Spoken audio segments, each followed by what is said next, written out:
Good evening, everyone. I am Joshua Bargamento, one of the members of the Foundations of Science Assignment 2, and we're about to present to you our findings of bats versus rat, the forage files. So our presentation workflow has 5 steps. So introduction, data wrangling, explanatory data analysis, inferential analysis, and conclusion. So the introduction, we present to you our research question, are the bats really scared of rats? In the data wrangling, we prepare the data, define which variables to use, and clean the data as neatly as possible. In the explanatory data analysis, we present visual analysis of the findings. We define variables and graphic visualizations. For the fourth inferential analysis, we use statistical tools and define the use of those statistical tools. And for the final step, the conclusion, what we conclude, does the study accept or reject the hypothesis, which is, are bats really scared of rats? So here, a team has discovered the foraging behavior of Egyptian fruit bats in the presence of black rats over the 7-month period. So these interactions were recorded during using a video surveillance, and the results were compiled into 2 datasets. So we present to you the research question: do bats perceive rats not just as competitors for food, but also as potential predators? So how we do the data analysis process, which is, are bats really scared of rats? We do it on 3 steps: data wrangling, descriptive, and inferential statistics. Here on data wrangling, we we do with the data, we collect, inspect, clean, transform, and organize it as neatly as possible.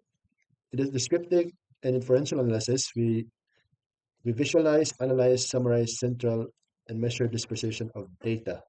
So that's what we did. Kanyapan. So I'm going to take care of the part of data analysis. So in this slide, we explained how we translate our research question. Do bats pursue rats as predators into a structured data analysis process? The first step was to define proxies.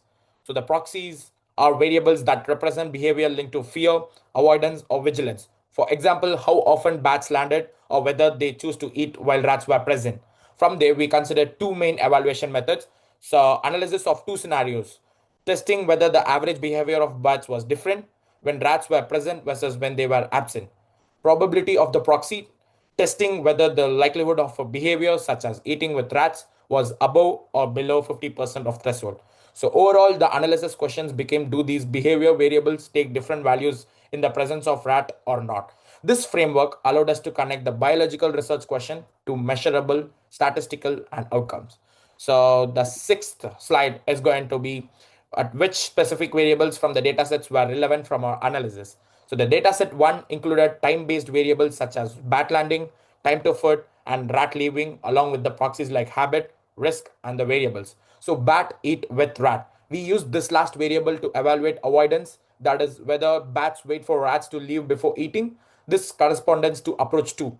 Dataset 2 focused on scenario-based variables like rat arrival and the number of bat landings, combined with factors such as rat minutes and food availability. Here we use number of bat landings as a proxy to compare behavior in rat versus no rat conditions. So this corresponds to approach 1.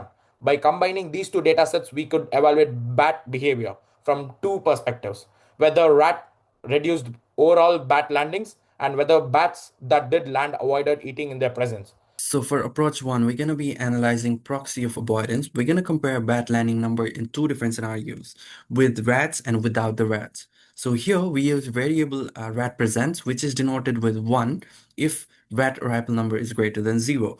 We also run a correlation analysis to see if both the variables had a significant correlation, for which we run Pearson test to see the linear relationship between 2 continuous variables, from which we got significant correlationship of minus 0.1. We'll be doing inferential analysis, where we will be calculating a confidence interval for the mean of these variables and perform 2 tallied hypothesis tests. So hypothesis 1, the hypothesis 0, defines bat landing behavior does not changes if the mean between 2 groups are equal, and bat landing behavior changes if the mean between 2 groups are not equal. If p-value is less than 0.05, we cannot support hypothesis 0, and this means that the bat landing behavior changes in presence of rat. So this is the results for approach 1. As you can see from in the figure, we run confidence interval, which is the difference in mean.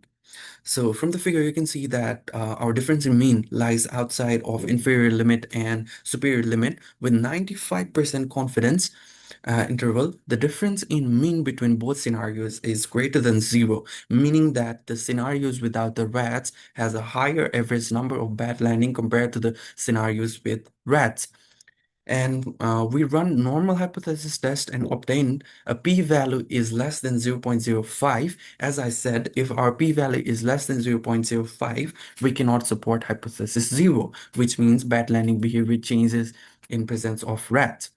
So what is our conclusion for this?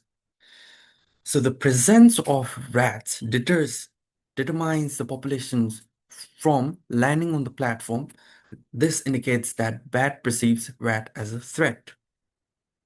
So for approach one, we're going to be analyzing proxy of avoidance. We're going to compare bat landing number in two different scenarios, with rats and without the rats. So here we use variable rat presents, which is denoted with 1 if rat arrival number is greater than 0.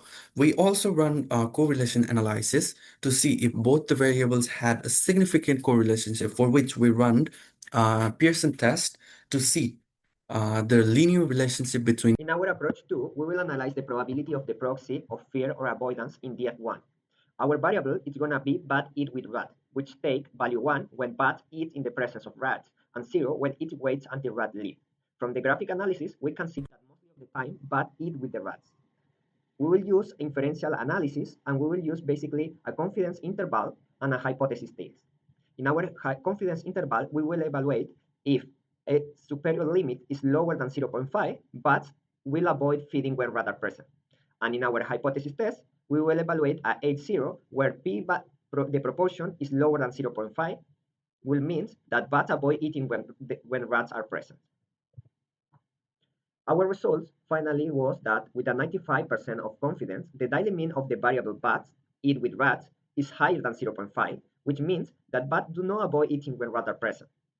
In our hypothesis test, we got a p-value lower than 0.05, which means that H0 cannot be supported, and this will mean that bats eat mostly of the time in the presence of rats. Our conclusion is that bats that land are not trying to avoid eating with rats. This suggests that bats that land do not perceive rats as predators. Our conclusion, we can see that the conclusion of approach 1 and conclusion of approach 2 could be a little bit contradictory, because approach 1 showed that the presence of rat deters the bat population from landing on the platform. This indicates that the bat perceives rat as a threat. But in approach 2, we see that bats that do land are not trying to avoid eating with rat. This suggests that bats that land do not see rat as predator. This could be a little bit look contradictory in the beginning of the analysis. But if we analyze that in the dataset 1 and approach 2, that the bats that are already landing are a group of bats that are not really scared of the bats because of the rats. Because of that, they land. And this means that they don't represent the whole population, and makes sense that this group will be bold enough to go if they already land on the platform with rats to go for the food. This means that is a small group of the population that they are bold, and we will call them bold boys. This opens a new research question. Is this boldness behavior can be developed over the time, or is a specific trait of a certain group of bats? To analyze that, we will analyze the mobile mean of 7 days of bats eat with rats, and how the tendency is negative. We will see that probably the bats that are bold, they are not learning to be bolder than before. No more bats are belong to this group. In the contrary, with the time, the bats are every time trying to avoid more and more the presence of rats. Probably the rats are not predators, but possible they are annoying, and they annoy them when they are eating. With all this conclusion, we can get a final conclusion that is rats are not predators of bats, because the tendency is negative, but it doesn't drop sharply and immediately. And additionally, there is a difference between different groups of bats. Some are bold and others are scared of the rats. But even the bold group of bats, with the time, they become exhausted by the presence of rats. The rats are not predators, but they are annoying for the bats. This is our conclusion of the analysis. Thank you so much for your time, and we hope to see you in the next assignment. In our approach 2, we will analyze the probability of the proxy of fear or avoidance in DF1. Our variable is going to be bat eat with rat, which take value 1 when bat eats in the presence of rats, and 0 when it waits until rat leave. From the graphic analysis, we can see that mostly of the time bat eat with the rats. We will